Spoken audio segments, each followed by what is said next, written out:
Hola clase, vamos a dar la última parte de este tema, y acabamos ya con él, y es la integración de España en la Unión Europea, qué retos tenemos por delante, ¿no? Bueno, os he puesto aquí en el lateral, como podéis ver, la evolución de cómo se han ido integrando todos los países de lo que conforman la Unión Europea hasta el Brexit del 2020 del Reino Unido, que desaparece o que llega a acuerdos internos con lo que es el resto de la Unión Europea. Y bueno, a partir del 86, después de casi 30 años de la Constitución, y debido a que obviamente pasábamos por un proceso en el que el régimen de Franco se había instalado dictatorialmente en este país, por lo tanto la entrada en la Unión Europea, que exigía que los regímenes fueran democráticos, pues obviamente todo eso retrasó el proceso. O sea, por un lado, con la muerte de Franco se permitió empezar a iniciar conversaciones y un proceso en que se viera que obviamente se consolidaba y que España podía pertenecer a ese proyecto de Europa Unida con una democracia que se afianzaba. Y por otro lado, obviamente la crisis de 1973, la crisis del petróleo,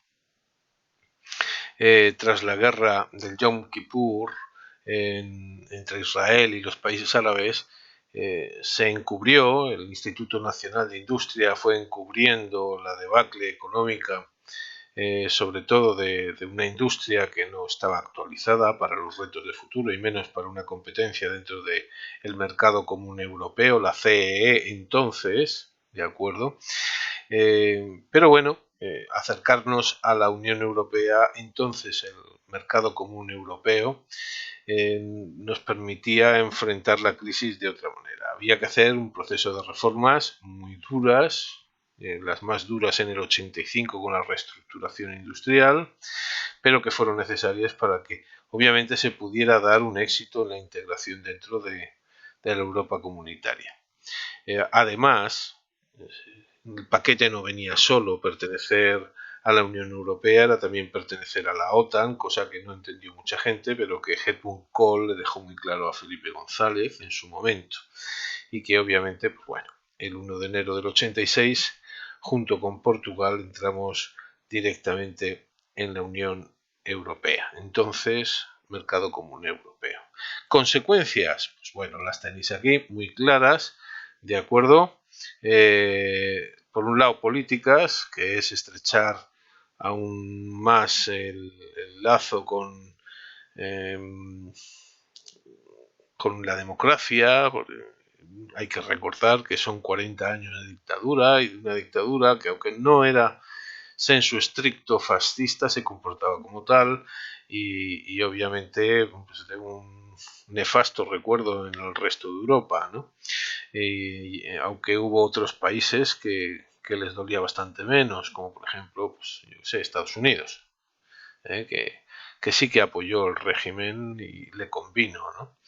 En cuanto a las económicas, el retraso que mantenía un país con una economía autárquica en mucho sentido y después se abrió a un mercado exterior, pero no teníamos suficientemente el conocimiento dentro de España de los métodos de producción suficientemente desarrollados. La producción en cadena no se había desarrollado en este país lo suficientemente. Teníamos grandes creadores, pero no fueron lo suficientemente, los capitales no llegaron y no fue lo suficientemente fuerte como para implantar un desarrollo industrial muy potente en este país, ¿de acuerdo?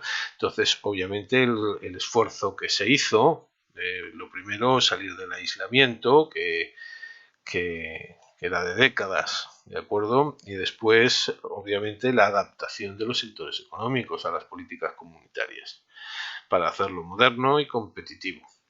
Europa aumentó un 30% su producción y su población agraria. Entonces se acrecentaron los excedentes agrarios en general y esos problemas de competitividad y reestructuración además en los sectores industriales hizo que la situación durante sobre todo los años 80 fuera dura, muy dura. ¿De acuerdo? España entonces recibió cuantiosas ayudas, ¿no? Muchas, para converger los famosos fondos que hemos visto en los puntos anteriores. Socialmente se va a crear el estado del bienestar similar al de otros países comunitarios. ¿De acuerdo? Van a crecer las prestaciones sociales. Recordamos que la seguridad social se hace universal, que no lo era. ¿De acuerdo? Y la educación. Y obviamente, de repente, nuestro país tradicionalmente migratorio va a dejar de serlo. Culturalmente, el intercambio de todo tipo y la libertad de movilidad de personas, pues obviamente devino en algo muy positivo. No solo llegan gente, sino ideas. Y eso siempre es muy positivo. Si nos fijamos un poco vamos a poner aquí un mapa de las instituciones europeas, es bueno que veáis, bueno, qué instituciones hay, porque cuando hablamos de la Comisión Europea, que lo hemos estado comentando antes, la Comisión está compuesta por una serie de comisarios, de ahí la palabra, que vienen a ser los ministros que se encargan de cada aspecto de la política europea. Están por encima, obviamente, del resto de ministros específicos que tenemos en cada país, de tal manera que el Consejo de Ministros lo representan pues, las reuniones que hacen, por ejemplo, todos los ministros de Industria o de Agricultura de los diferentes países que componen la UE. El Consejo Europeo es el que agrupa a los presidentes de gobierno de forma más o menos periódica, y después la Asamblea es el Parlamento. Es el que es el que tiene el poder legislativo, ¿de acuerdo? Y está elegido directamente por todos los ciudadanos. Además está el Tribunal de Justicia, ¿de acuerdo? Por un miembro, o lo compone un miembro de cada estado, y el Comité Económico y Social, que bueno, ha ido más o menos fluctuando en competencias y está un poco al albur de los diferentes tratados europeos, ¿de acuerdo? Desde Maastricht hasta ahora, pues digamos que se le da mayor o menor poder. Con todo, pues el mapa de los países, bueno, aquí están los países que utilizan el euro y simplemente es curioso ver cómo desde el aspecto económico hay países como Andorra, Mónaco, el Vaticano o San Marino que están dentro de la Unión Europea, aunque no pertenecen a ella y que utilizan el euro, y otros países extracomunitarios que también lo utilizan, así como países que son obviamente comunitarios como Suecia o Dinamarca, Polonia, etcétera, que no lo utilizan y que, pues bueno, con el tiempo, pues bueno, si sus economías se van acercando, van convergiendo, acabarán utilizando la moneda si es que les interesa. ¿Cuál es la posición de España? Pues bueno, es periférica en el espacio comunitario, porque además estamos en las afueras, aunque estamos dentro de la Europa occidental, y la posición a nivel mundial es geoestratégica, porque estamos en una zona de encrucijadas. En la Unión Europea estamos en un extremo. La entrada de los países, sobre todo del este, ha absorbido buena parte de los recursos que nos llegaban, lo cual obviamente también se ha dejado notar. Además, pues bueno, somos el segundo estado más extenso, el quinto más poblado, lo cual obviamente repercute en el número de gente que nos representa, ¿de acuerdo? Número de diputados del Parlamento y por lo tanto en las decisiones que se toman. Con la salida ahora del Reino Unido tenemos más representantes, aunque todavía obviamente los mantiene. Política interior, pues bueno, que la política interior nos lleva hacia la integración cada vez más, salvo que estas crisis últimas de algunos países nos lleven a volvernos a replantear el qué va a pasar, ¿de acuerdo? Y bueno, pues en cuanto a política internacional, siempre tener el respaldo de otros socios, pues viene bastante bien, ¿de acuerdo? En acuerdos comerciales y en política internacional.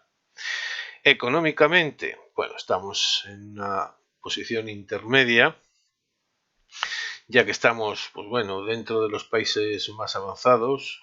Nuestro PIB es el quinto de la Unión Europea hasta ahora, ya vemos ahora a partir del 2020, ¿de acuerdo? Pero en cuanto a productividad y competitividad es inferior, y obviamente todavía nos queda por desarrollar el I+D+I, la investigación, desarrollo e innovación, en el que vamos retrasados. Además, nuestros productos industriales sufren competencia, lo mismo que otros, como por ejemplo el turismo, a pesar de ser los segundos a nivel de población y a nivel de ingresos del mundo hasta el 2020. ¿De acuerdo?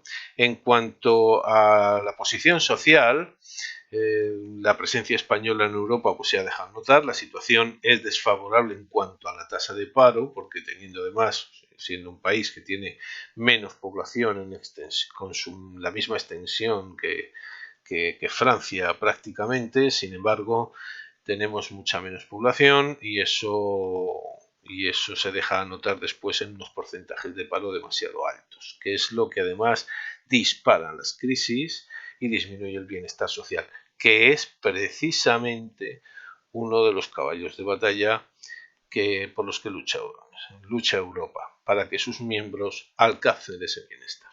¿De acuerdo? En cuanto a turismo, pues bueno, y a ingresos ya hemos puesto que somos los segundos del mundo en 2019. ¿De acuerdo? Concretamente 90.000 millones de euros y 48 millones de turistas. El reto socioeconómico, lo que nos queda. ¿De acuerdo? En lo principal, recuperar el crecimiento y el empleo, crecimiento económico y empleo, invertir en I+D, ¿de acuerdo? Apoyar a las pymes, cosa que se repite continuamente desde Europa, ¿de acuerdo? Frenar el abandono escolar y disminuir desde el 2008 las tasas de pobreza y de exclusión social, que todavía se dejan notar y que la crisis del 2020 puede acentuar. Con lo cual, pues bueno, es necesario que sepamos actuar ante ello y exigírselo a nuestros gobiernos. Y aquí termina el tema.